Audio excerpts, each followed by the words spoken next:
Patay ang isang babae matapos malapitang barilin ng lalaking binebentahan umano nito ng ipinagbabawal na droga sa Antipolo City.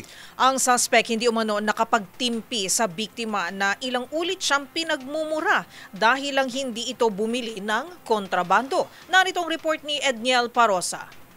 Dead on the spot ang isang babae makaraang barilin sa ulo ng isang lalaking binentahan niya umano ng shabu sa barangay Kupang, lungsod ng Antipolo.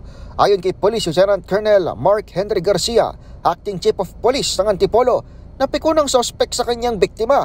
Pinagmumura kasi umano ng babae ang kanyang katransaksyon nang tumanggi itong bumili ng ipinagbabawal na gamot.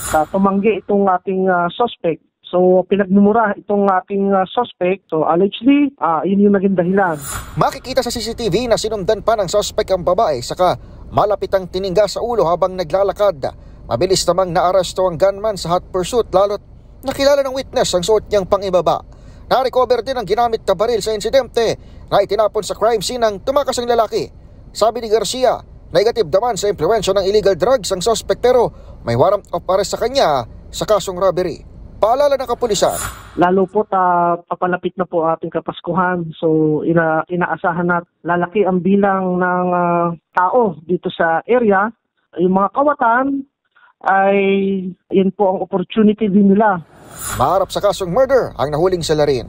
Ito sa Edniel Parosa, nag-uulat para sa DZRH. Una sa Pilipinas, una sa Pilipino.